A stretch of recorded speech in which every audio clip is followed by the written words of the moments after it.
I did a little impromptu job hunting, and let me tell you, I knew the job market was a bit rough out there. But after spending maybe a total of 15 minutes scrolling through job listings, I felt absolutely devastated. I felt so terrible about myself and thought, there is no way I'm ever gonna get out of this rut that I'm in. I'm stuck here forever. And I started spiraling. And then I had a conversation with one of my besties, and he brought me back down to earth. But I want to talk about it because I know there are a lot of you out there who are job hunting, searching, trying to find other ways to make some money in this economy. And I know you're going to understand me.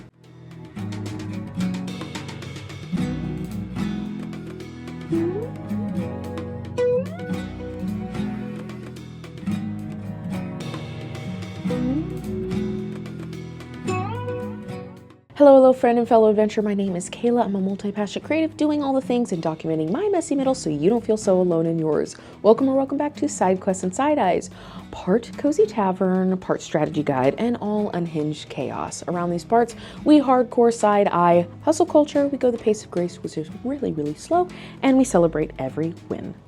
Showering counts. Okay, so here's the deal. I have a job. I do. I have a job, and I don't think anybody from my job knows that I have a YouTube, so I'm going to just be very, very careful on how I phrase this.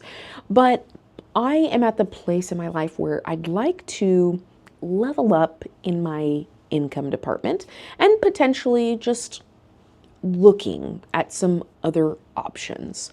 And so I thought, you know what? Let me just take a peek. Now, mind you, a lot of the jobs that I'm looking at are for fully remote jobs. I know those are hard to come by, but I already have a fully remote job, so I'm not really looking to change that, which is where it's a little bit difficult because I'm in this sweet spot of this is a job that people would kill for. And on the whole, I am very happy to have the job that I have because it is flexible. I'm fully remote. While I do have an office, I can work solely from home. I'm able to be with my daughter. And I don't have anybody micromanaging me on the whole. So it's a very, very good job. But as with all jobs, no jobs are perfect. And there are some things that I would just like more options with. I'm a 1099, so I don't have any option for insurance. So can't afford insurance. Haven't been able to afford insurance for 8 years now. It's been a long time. Maybe 10 years. Oh my gosh. It's been a long time. It's okay. We're fine. Everything's fine. We just cash pay. So I don't have insurance. There aren't really any benefits. I mean, obviously there's a benefit of being 100% remote, right? I'm not knocking that, but there aren't any benefits, which means that, when it comes to 401ks, those kinds of things, there's not really an option. I can open my own. I recognize that. But the other downside is I'm not really making enough to really be able to do more in the investing side of things that I would like to. And I'm 36, going to be 37 this year. And so there are some financial decisions that I want to make now, especially being a mom now and having a kid that before being just my husband and I, it's this isn't ideal, but we can kind of piece and part things together and be scrappy. Well, we can't really be as scrappy because we have a small human to provide for now. So there are just some things I've recognized with my job that now having a kid, while I have this really ideal situation, there are some parts of it that are not ideal. With that said, I am grateful for my job, and I want that to be supremely evident. But we're just moving into a new season of life that I kind of need more. So I started looking at just some of the remote jobs just to see what are my options. And as I'm reading these job descriptions, I'm realizing that I really haven't accomplished much in my life. I know that intrinsically is a lie, right? I know that I've done a lot. I know that I'm a very talented person. I know that I'm very equipped to do a lot of things. I'm a fast learner. I can learn an SOP, write an SOP. Like, I know that I am a valuable human and I am a valuable asset to any team that I would be placed on. However, as I started looking at a lot of these job descriptions, I realized when it comes to like a career, that was never something that I was really interested in because I wanted to be a full-time artist. I wanted to be a musician. Now I would like to be a musician, writer, love to also draw and paint as well at some point. I would just love to be a full-time multimedia artist. And when that is the case, it's very difficult to kind of build a career on that. It's not impossible, it's just difficult. So I did a lot of gig work for a lot of years, and I loved it. Let me tell you, I loved my gig work years, especially during COVID. I was able to help a lot of people because I worked for a company called Shipped, where you deliver groceries. So I was able to help a lot of people, but I was also able to make a lot of money while also being very flexible and being able to set my own schedule. It was great. That was a great time in my career. But when it came time to move to Tulsa, I recognized I kind of need a more traditional job, at least more traditional in the sense of more solid, where I know what my paycheck is going to be from month to month. So I found this job. I'm very thankful for it and very blessed that it is 100% remote. We still have meetings in person on occasion, but it is 100% remote. So as I'm looking back, I'm recognizing I don't have as many skills as I thought I had in comparison to these job descriptions. Some of the things they're asking, I'm just thinking, I mean, yeah, I can do that to some extent, but not at the level that they are requiring or asking. So then, of course, I'm looking at jobs because I do have a manager title and I've been in a managerial position for coming up on 4 years. In my head, I'm thinking, okay, well, yeah, like I'm going to look at some, maybe not like expert level jobs, but I'm going to move just one tier up above entry level jobs. And I feel like there's no way I would be able to function in any of those environments, which is not new information. This isn't new information. But for whatever reason, as I was reading these job descriptions, I realized like I am not made for high-paced corporate environments. However, like I do like the money number on that. And then also kind of reading the description and realizing I don't think I'm that high caliber of a person. I think I'm a great teammate and I will learn quickly. But if they were going to ask me, you know, a certain number of questions, I feel like I would be like, no, I've never done that. No, I've never done that. No, I've never done that. No, I've never done that. So I don't know. I was just feeling like super self-conscious about myself. I felt really dumb. And I know I'm not dumb. I've graduated with a 4.0 in both high school and college. And I graduated with a 4.0, near 4.0 in college with a music degree. I did a 5-year degree in 4 years. So I know I'm not dumb. However, it just highlighted to me how the jobs that would potentially, where I could make more money, I would not fit in, probably don't have the caliber of skills that they're looking for, and also just feel like, I don't know, I'd probably hate it. I mean, like I said, it was like 10 minutes and I started feeling so down about myself. And then I talked to my friend and my husband about it, and both of them were like, dude, you would be so unhappy in a corporate environment. You know this. And I'm like, yes, I know this. And then I also recognize I'm in this I'm in this place where I feel this tension between, I want to be a full-time entrepreneur, I want to be a full-time artist, and I want to be able to pursue all of those things.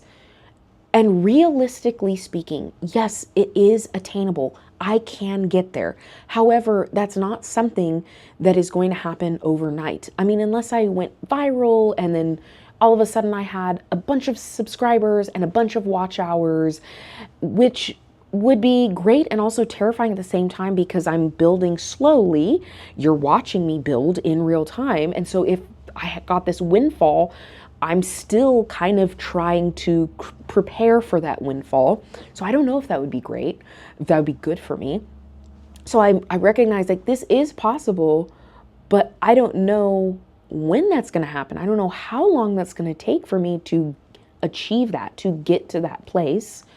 And so in the meantime, I need money now to eat, to take care of my family, to be able to have some fun in my life. I'm not saying I need to go buy all these brand new fancy things, but I would like to be able to do some fun things on occasion. I would like to buy a few things at the grocery store that aren't on the list and I can buy because I don't have to worry about breaking my budget over $20.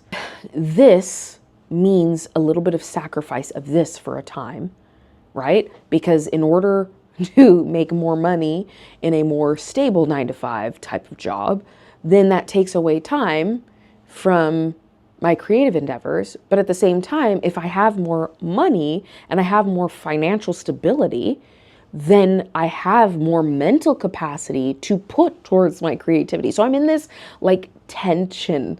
And I've been here before when I shifted from, even though I loved my gig work era, there was a moment where I was at the same place where I recognized, look, the thing that's great about being a gig worker is I create my own schedule. The downside about that is I create my own schedule and there's nobody really forcing me to do anything with my creativity. So when I shifted, I was feeling that tension and I knew I needed more money when we moved to Tulsa. So I shifted into, okay, I'm going to go ahead and look for a job. And I was very, very blessed. I'm very thankful that God brought me this job because it's perfect in so many ways. And in so many ways, it still does fit the bill. But I shifted from, hey, I'm a total gig worker. I set all of my own schedule and everything. And now I'm kind of on some deadlines and I report to people and I have things I've got to do. But the positive side is I have a steady paycheck. And because I had a steady paycheck, we were able to get debt free. And because we were debt free, mentally, I had all of this financial pressure release. So therefore I had more energy to put towards my creativity.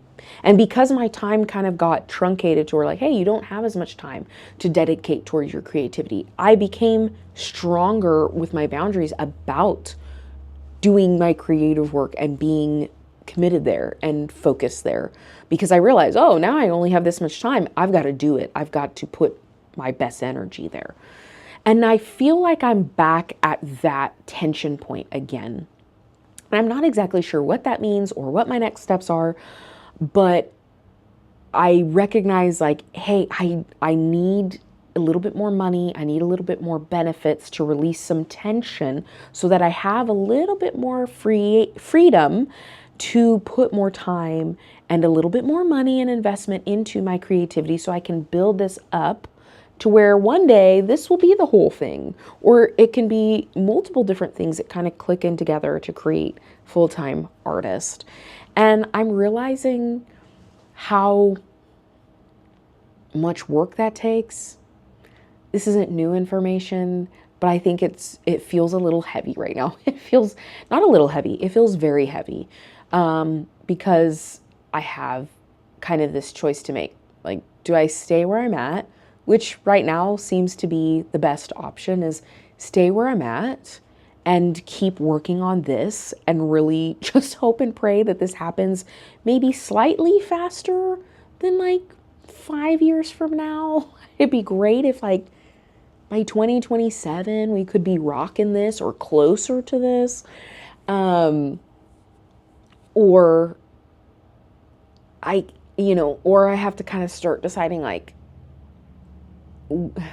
do I kind of forgo some of the great parts of my job, which is the remote work, and start looking at other jobs? But Then also the job market is terrible right now. And I feel like, especially for some of my skill sets, I feel like they're not, how do I describe this? I feel like I'm a manager in like 2 departments, and I'm over just me. It's just me. I don't have a bunch of employees underneath me, but we work as a collaborative team, right? So I have random skills for random things, but I don't have like a niche, which is no surprise because as a multi-passionate, I never have a niche anyways. But I'm realizing that sometimes, especially when you're looking at job listings, that seems to feel like a bit of a weakness.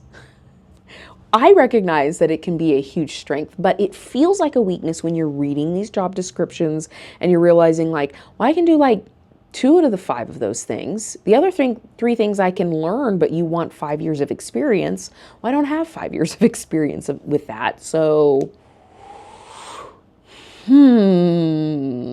I just, by the end of it, felt absolutely terrible. And I felt like I was a big loser who's done absolutely nothing with her life. And I know that it's not always about achievements, right? It's about the people you love, spending time with the people you love, relationships, how you made the world a better place, faith, all of those things truly, and I do believe this is the hard thing, is I believe this, are more important than, achieving a certain level within a career field, if that's not what's important to you, right? And it hasn't been important to me. And now I'm realizing, as I'm lightly doing some job hunting, how much of that kind of hurts certain prospects now. Even if I know I don't want them.